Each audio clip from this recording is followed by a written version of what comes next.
क्या tuition classes के YouTube channel पे आपका स्वागत है। आज हम आरबीएससी 10th बोर्ड का एक ऐसा टॉपिक उठाने वाले हैं और ऐसे टॉपिक की बात करेंगे जो 9th, 10th, 11th और 12th जो बच्चे मैथ पढ़ेंगे उनके लिए इम्पोर्टेंट होने वाला है। और यहाँ तक कि जो भी कंपटीशन की तैयारी कर रहे हैं उनके लिए भी टॉपिक इम्पोर्टेंट होने वाला है। जैसा कि बोर्ड पे लिखा हुआ है मैंने, त्रिकोणमितीय अनुपात 10th बोर्ड की यूनिट नंबर 6 है और इस यूनिट का आज हम बेसिक क्लियर करेंगे। इस यूनिट में जो बेसिक है वो 7th यूनिट का भी 8th का भी दोनों ही बेसिक शामिल होंगे आज की इस वीडियो में। तो हम स्टार्ट करते हैं। तो जैसा इसका नाम है त्रिकोणमितीय अनुपात, तो हम इसकी बात करते हैं। त्रिकोणमिति क्या होता है?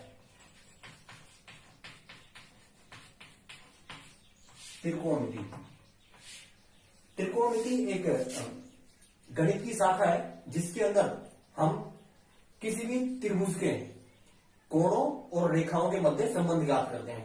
याद रहेगा, एक ट्रायंगल लेंगे अपन उसका, और ट्रायंगल के अंदर अपन कोण और उसकी भुजा इन दोनों के मध्य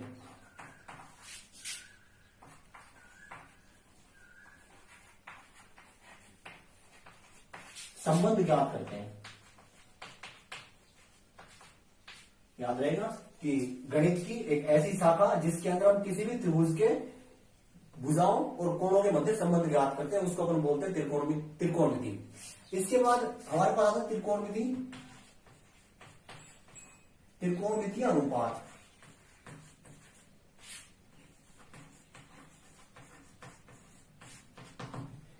त्रिकोणमितीय अनुपात में अपन क्या पढ़ेंगे कि कोई भी त्रिभुज है उसके किसी भी कोण के सापेक्ष अपन त्रिकोणमिति अनुपात ज्ञात करें, उसको अपन त्रिकोणमिति अनुपात बोलते हैं। इसके नाम में बार बार त्रिकोणमिति अनुपात आएगा।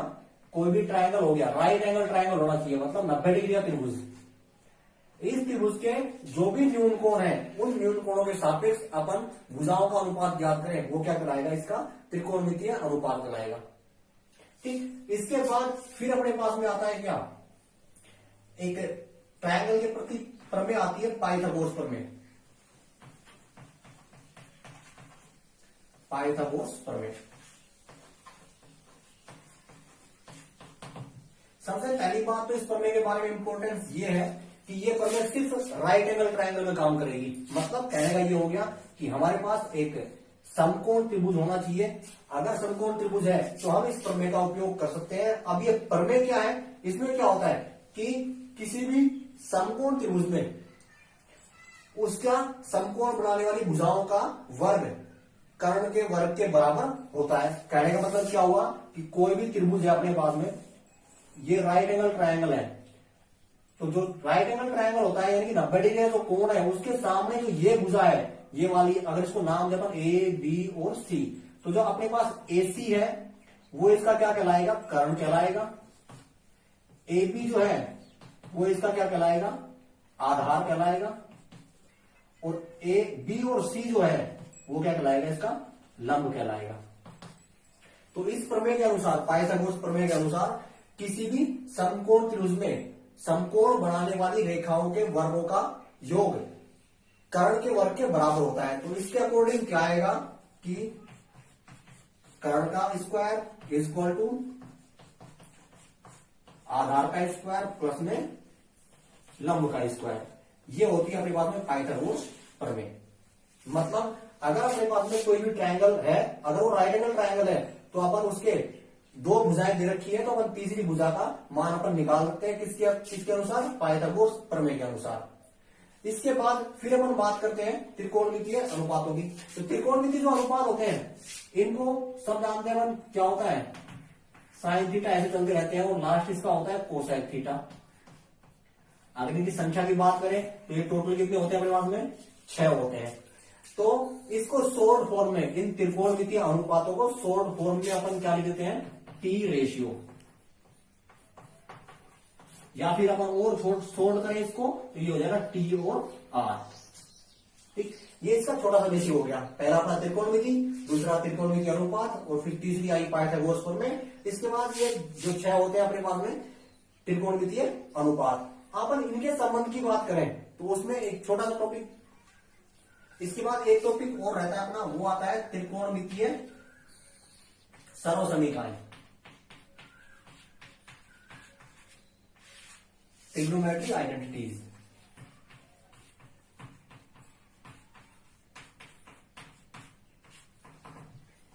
ये क्या होती है, किसी भी त्रिभुज के जो अपने पास में त्रिकोणमितीय अनुपात है, किसी भी त्रिभुज के त्रिकोणमितीय अनुपात से संबंधित समीकरण अपने पास में क्या कहलाती है, त्रिकोणमितीय सर्वसमीकाएं कहलाती है। इनका काम अपन क्या करेंगे, जब भी अपन त्रिकोणमिति पढ़ेंगे तो ये बहुत सारी सर्वसमीकाएं होती है और ये काम में आएगी बहुत ज्यादा। इसके बाद अगर इनकी बात करें अपन त्रिकोणमितीय अनुपातों की, तो अपने पास में पहला होता है साइन थीटा, दूसरा होता है कोस थीटा, तीसरा होता है टेन थीटा, चौथा कोट थीटा, इसके बाद सेक थीटा और इसके बाद लास्ट जो होता है वो होता है कोसेक थीटा। देखो यहां पे ये टॉपिक जो है इंपॉर्टेंट होने वाला है, क्योंकि इसके अंदर से अपन फॉर्मूले बनाना सीखेंगे। लगभग 20, 22, 25 फॉर्मूले बनेंगे और वो फॉर्मूले कहां से आएंगे, सिर्फ ये याद रखने अपन को, और इनके मध्य जो संबंध होते हैं उन संबंध के माध्यम से अपन फॉर्मूले लिख पाएंगे। तो देखिए मैं यहाँ पे एक छोटा सा डायग्राम बना रहा हूं, ध्यान देना।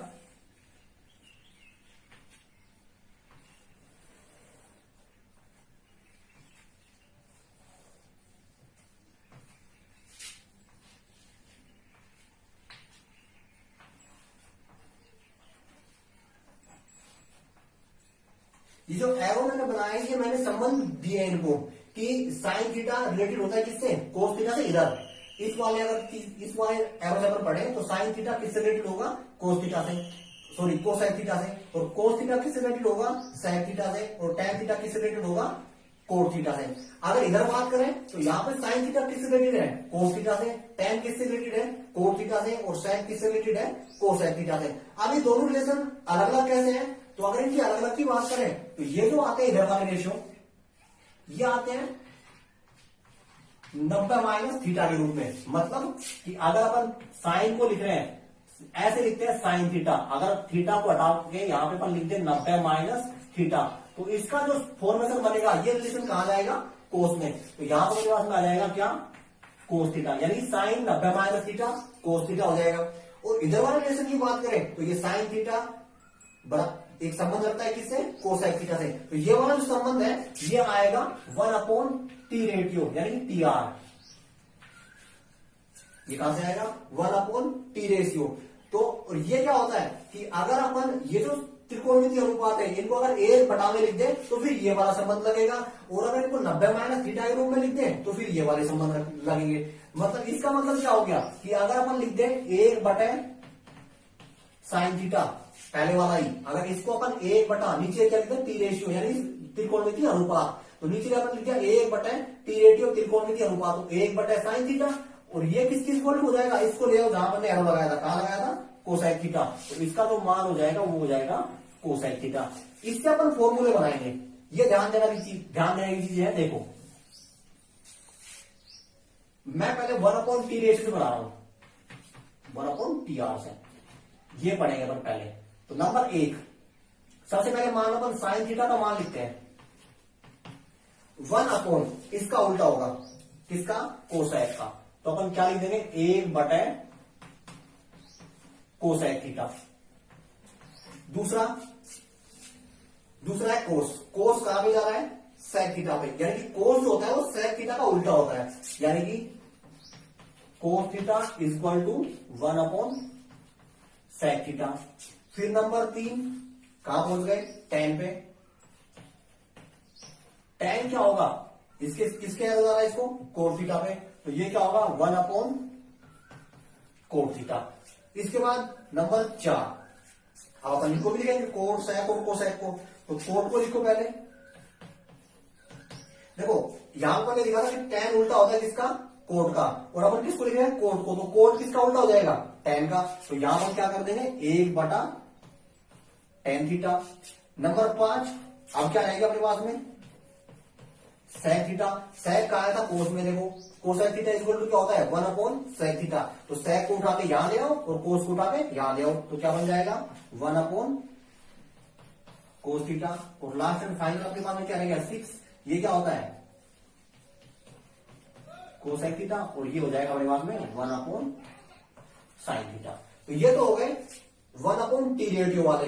अगर यहाँ पे अपन छोटी सी चीज ध्यान और दें तो फिर दो और नए मान आते हैं, एक तो टेन थीटा का, दूसरा किसका कोस का, और ये क्या आते हैं साइन और कोस के रूप में आते हैं। तो इसका मान क्या होगा अगर अपन बात करें और तो एक नया फॉर्मेशन बन जाएगा 6, यहाँ पे 7 आ जाएगा,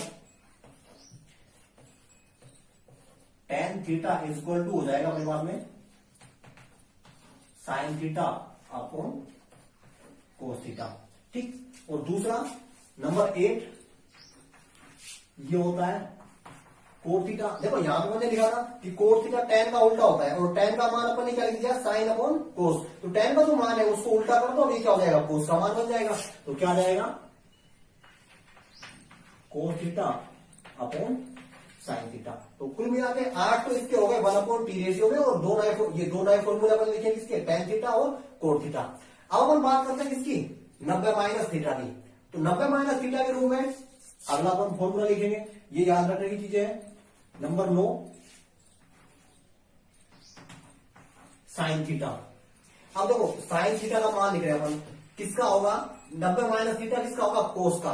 तो sine theta is equal to हो जाएगा कोस 90 माइनस थीटा। फिर अपन दूसरा लिखते हैं नंबर 10 फॉर्मूला हो जाएगा ये कोस थीटा। अब देखो यहाँ पे ये काम किसका उल्टा है साइन का, तो साइन को लिख दो किसके साथ में 90 माइनस थीटा के साथ में, साइन 90 माइनस थीटा। फिर अगला नंबर 11, ये दोनों हो गए। अब इन दोनों को लो, टेन क्या होगा कोट 90 माइनस थीटा, और कोट को तो लिखेंगे तो तक क्या हो जाएगा टेन 90 माइनस थीटा। तो पहले अपन टेन को लिख लेते हैं, ये क्या हो जाएगा कोट 90 माइनस थीटा, और फिर नंबर 12 कोट थीटा, ये हो जाएगा टेन 90 माइनस थीटा। ये हो गए। अब लास्ट वाले दो बच गए क्या सेक और कोसेक। सेक क्या होगा कोसेक 90 माइनस थीटा, और कोसेक क्या होगा सेक 90 माइनस थीटा। तो ये अपने पास है number 13 sec theta is equal to cosec 90 minus theta, और नंबर 14 क्या होगा cosec theta is equal to sec 90 minus theta. तो ये अपने पास में कुल मिला के 14 फॉर्मूले हो गए यहाँ से। तो ये ध्यान रहेगा कि ये तो कहां से आए थे 1 अपॉन टी रेशियो से, यानी इधर वाले एरो से। ये अपन ने जो फॉर्मूले लिखे कहां से 1 से और 6 तक, ये जो फॉर्मूले हैं ये अपन ने इस वाले एरो से लिखे हैं, यानी कि साइन का इधर वाले से 1 अपॉन टी रेशियो। और वो जो फॉर्मूले लिखे ये दो अपने 7 नंबर और 8 नंबर, ये अलग फॉर्मूले आते हैं दोनों टेन थीटा, ये साइन और कोस के पदों में है, और ये कोट की साइन और कोस के पदों में वैल्यू है। फिर नंबर 9 से और 14 तक ये भी 6 हो गया अपने पास में। ये कहां से आए इधर वाले एरो से। ये संबंध रखते हैं कैसे 90 माइनस थीटा के रूप में, और ये कहां संबंध होता है 1 अपॉन टी रेशियो यानी कि 1 अपॉन थीटा के रूप में। अब हम बात करते हैं इक्वल टू 1 वाले फॉर्मूला की। 3 फॉर्मूले होते हैं इक्वल टू 1 में। पहला sine square theta plus cos square theta equal to 1। दूसरा ये होता है सिर्फ प्लस में, बाकी जो तो होते हैं वो होते हैं माइनस में, यानी कि ये जो सिंबल है ये वाला बीच वाला प्लस, दोनों में क्या आएगा माइनस आएगा। ध्यान रखना ये होता है sec square theta minus tan square theta equal to 1। अपने 14 हो गए थे, ये हो गया 15वां और ये हो गया 16वां। ठीक, एक और आएगा अपने पास में, उसको अपन क्या लिखेंगे, देखो यहां पे सेक है और यहां पे क्या है टेन। फॉर्मूले बनाने का ट्रिक क्या होता है वो देख लो। इसमें पहले सेक ले रखा है, बाद में मैंने क्या ले रखा है टेन स्क्वायर। अब देखो यहाँ पे टेन के साथ में कौन कॉन्टेक्ट में है कोट, इस वाले फॉर्मेशन में तो, और सेक के साथ में कौन कॉन्टेक्ट में है कोसेक। तो अब यहां पर जब लिखेंगे तो यहां पे जो प्लस में रहेगा वो क्या रहेगा कोसेक, यानी कि अगला जो फॉर्मेशन बनेगा अपना फॉर्मूला नंबर 17, यहां पे आ जाएगा अपने पास में कोसाइक स्क्वायर थीटा माइनस। अब देखो यहाँ पे क्या है टेन, और टेन के कॉन्टेक्ट में कौन है कोट, तो यहाँ पे क्या जाएगा कोसाइक स्क्वायर माइनस का cot square theta equal to 1। ये 3 फॉर्मूले होते हैं 1 वाले। 17 तक हो गए। अब इन 3 फॉर्मूलों से 2 फॉर्मूले और बनेंगे अपने पास में, और वो कैसे बनेंगे वो चीज समझनी, ये तीनों याद कर सकते हैं अपन आसानी से। Sine square theta plus cos square theta equal to 1, sec square theta minus tan square theta equal to 1, और ये क्या हो जाएगा cosine square theta minus cot square theta equal to 1। अब इनसे फॉर्मूले बनाए अपन, देखो 17 हो गए, नंबर 18 फॉर्मूला बना रहा हूं यहाँ पे। देखो इस कोसाइन स्क्वायर को उठा के इधर ले आओ, तो ये इधर किसका है प्लस का, इधर लेके आओ किसका हो जाएगा माइनस का हो जाएगा। तो यहां पे क्या बच जाएगा मेरे पास में, इधर बच जाएगा sine square theta equal to 1, उधर पहले से प्लस का है, इस कोस स्क्वायर उठा के उधर लेके जाएंगे तो किसका हो जाएगा माइनस का, और ये बन जाएगा अपने पास में फॉर्मूला कोस स्क्वायर थीटा, यानी कि 1 माइनस कोस स्क्वायर थीटा। ये हो गया 18 नंबर फॉर्मूला। ऐसे ही अपन अगला फॉर्मूला बनाए इससे। अब की बात क्या किया अपन ने, कोस स्क्वायर उठा के उधर लेके गए थे, अब क्या करेंगे अपन, कोस को यही रहने दो, साइन उठा के उधर ले जाओ, तो कोस इधर किसका रहेगा प्लस का, यानी कि cos square theta equal to 1, और अब साइन उधर जाएगा तो किसका हो जाएगा माइनस का, तो 1 minus sign square theta.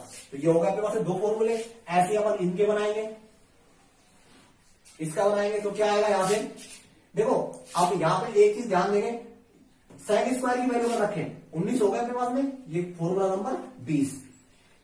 Sec square को इधर रहने दो इक्वल टू 10 को उधर ले जाओ, तो यहां पे किसका आएगा माइनस का, उधर जाएगा किसका हो जाएगा प्लस का, क्या हो जाएगा tan स्क्वायर थीटा। ये हो गया फॉर्मूला। फॉर्मूला नंबर 21 जैसा हमने इसमें किया था सेम वैसे उसमें करेंगे, लेकिन वहां ध्यान देना कि अगर अपन tan को इधर रखते हैं और sec को उधर भेजते हैं तो किसका हो जाएगा, ये इधर बचेगा किसका माइनस का, लेकिन अपन किसका लेंगे प्लस का लेंगे। तो क्या करो, इस tan को उधर भेज दो, tan को यहां से अपन उधर भेजेंगे, पहले किसका हो गया था ये प्लस का हो गया था। अब जो एक है इसको उठा के क्या करो इधर ले आओ, तो एक इधर किसका है प्लस का, इधर का किसका हो जाएगा माइनस का, तो क्या बनेगा, देखो इधर अपने पास में क्या बच रहा है सेक स्क्वायर थीटा, एक को अपन इधर लेके आएंगे किसका हो जाएगा माइनस का, और इक्वल टू क्या हो जाएगा अपने पास में tan स्क्वायर थीटा। मतलब इस फॉर्मूला को अपन क्या बोलेंगे कि tan square theta equal to क्या होगा सेक स्क्वायर थीटा माइनस का 1। ये हो गया अपने पास में कितना फॉर्मूला नंबर 21। सेम यहां पे आ जाओ, यहां पे अपने पास में क्या जाएगा फॉर्मूला नंबर 22। अब देखो एक वही काम करना है, एक बार उठा के इसको उधर ले जाओ, तो एक बार इसको उठा के क्या करें अपन उधर ले जाए, तो क्या आ जाएगा यहाँ पे कोसेक स्क्वायर थीटा 1 प्लस का कोट स्क्वायर थीटा। ये तो फॉर्मूला नंबर हो गया 22। फिर 23। अब क्या करना है, जैसे अपन ने इसमें किया था कि अपन इस tan को लेके गए थे उधर और फिर एक को उठा के ले आए अपन इधर, तो क्या हुआ कि करेंगे क्या अपन कोसेक स्क्वायर थीटा, एक को लाओ इधर माइनस हो जाएगा 1 इक्वल टू क्या बच जाएगा कोट स्क्वायर थीटा। तो ये अपने पास में कितने फॉर्मूले हो गए 23। यहां तक अपना 7th यूनिट का काम था। अब अपन 8th यूनिट की बात करते हैं, उसमें सिर्फ एक फॉर्मूला काम में आएगा जो अपन पढ़ते भी बहुत है, ये होता है लाल बटे कक्का। इसको अपन क्या बोलते हैं लाल बटे कक्का। देखो इसमें 3 मान है, ध्यान देना। एल का मतलब यहां पे होता है लंब, ए का मतलब हो गया अपने पास में यहां पे आधार, और के का मतलब हो गया अपने पास में यहां पे कर्ण।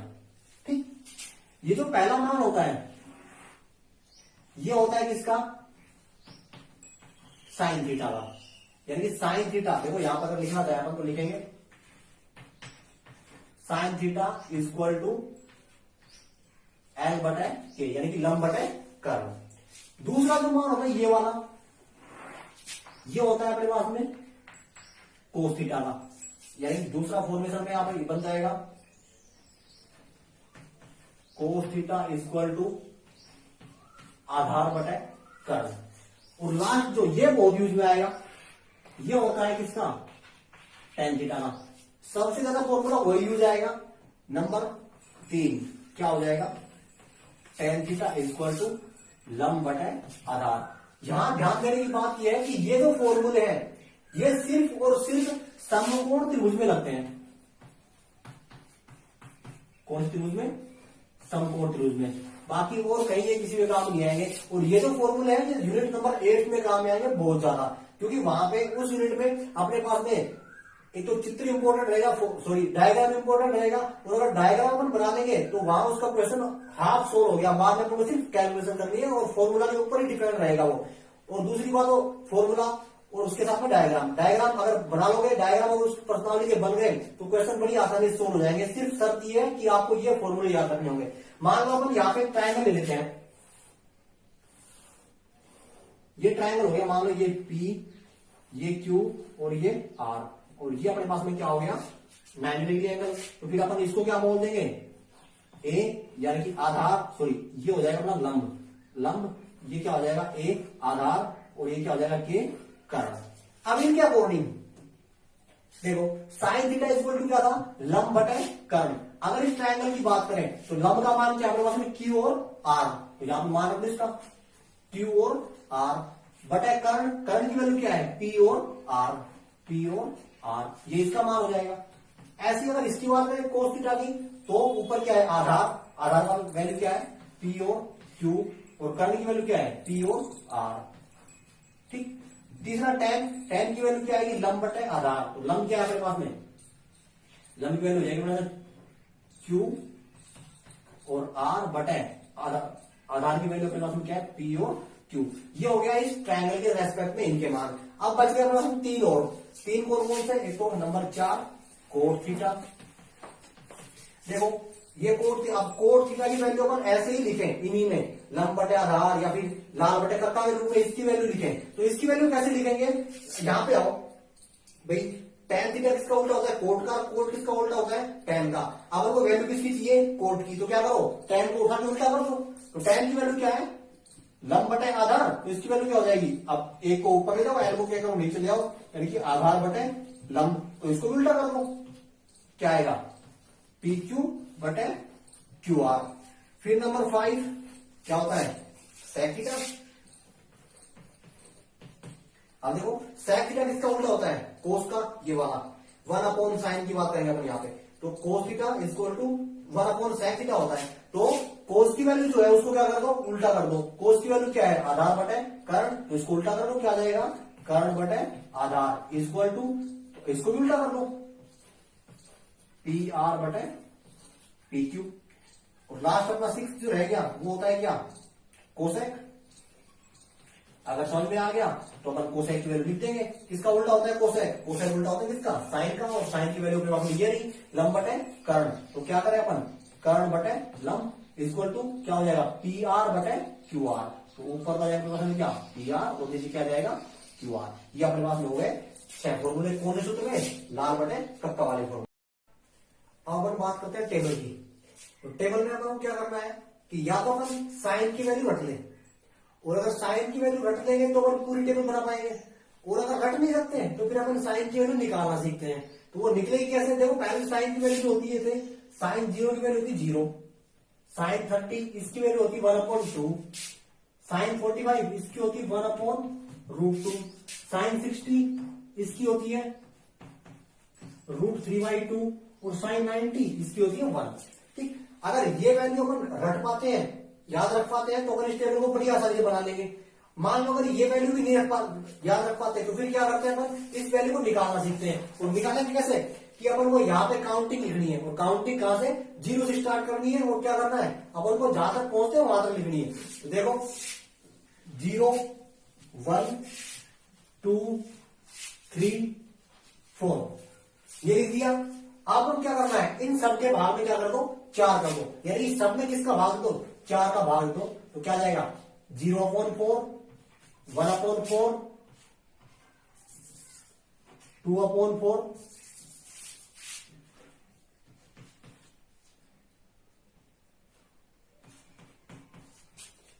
ये हो जाएगा 3/4 और ये आ जाएगा 4/4। इसकी वैल्यू मैंने बताई थी आपको √3/2, इसकी वैल्यू क्या बताई थी 1। ये काम कर सकते हैं अपन।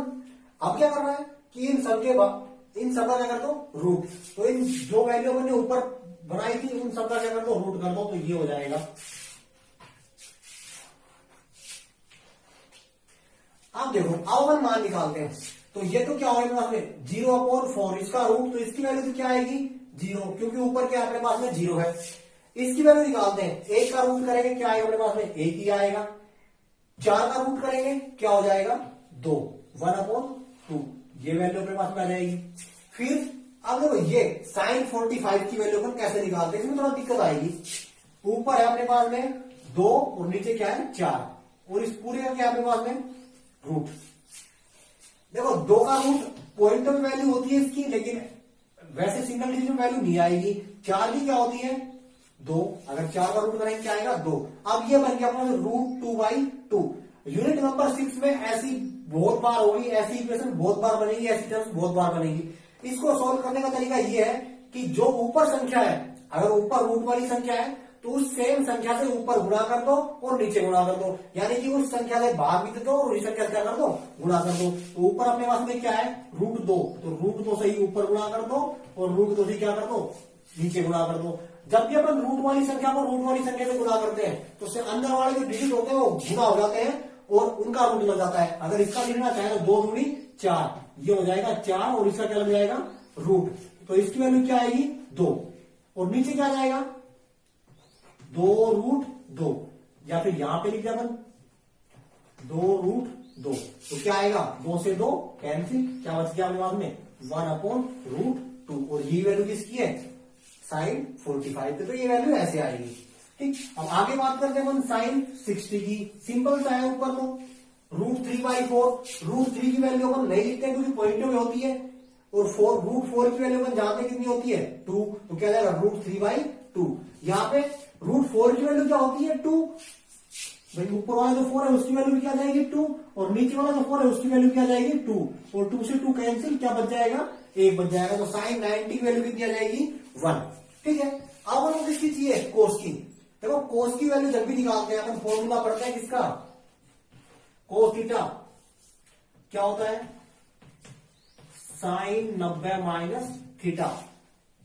अगर यहां पे तुम 0 रखते हो तो यहां भी क्या जाएगा cos 0, तो cos 0 की वैल्यू कैसे आएगी sin 90 माइनस 0। अब sin 90 माइनस 0 करो तो क्या आएगा यहाँ पे sin 90 आ जाएगा, यानी कि इसका मतलब क्या हो गया कि cos 0 बराबर होता है किसके sin 90 के। तो cos 0 की वैल्यू वही रहेगी जो किसकी होती है sin 90 की होती है। दोबारा देख लो, ये फॉर्मूला अपन ने पढ़ा था cos 90 माइनस थीटा वाला या फिर sin 90 माइनस थीटा वाला, कि cos थीटा की वैल्यू होती है क्या होती है sin 90 माइनस थीटा।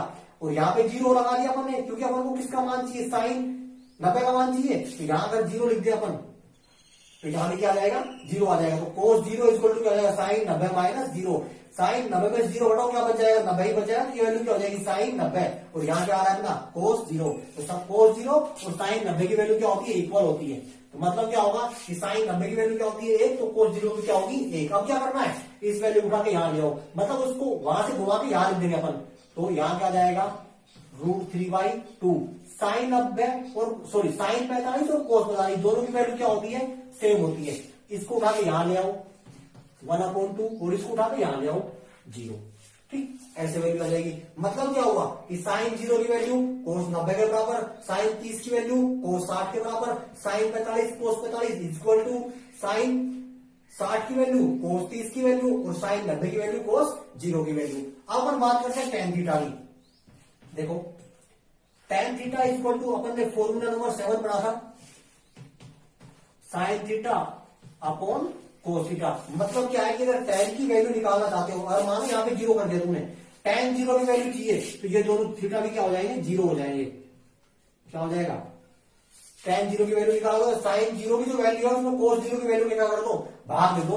तो sin 0 की वैल्यू क्या है अपने पास में 0 और cos 0 की वैल्यू क्या है 1, इसकी वैल्यू क्या आएगी 0 आएगी। ठीक, तो sin 0 अपॉन cos 0, इसकी जो वैल्यू आती है वो क्या आती है इसकी tan 0 की, और tan 0 की वैल्यू क्या आ गई 0।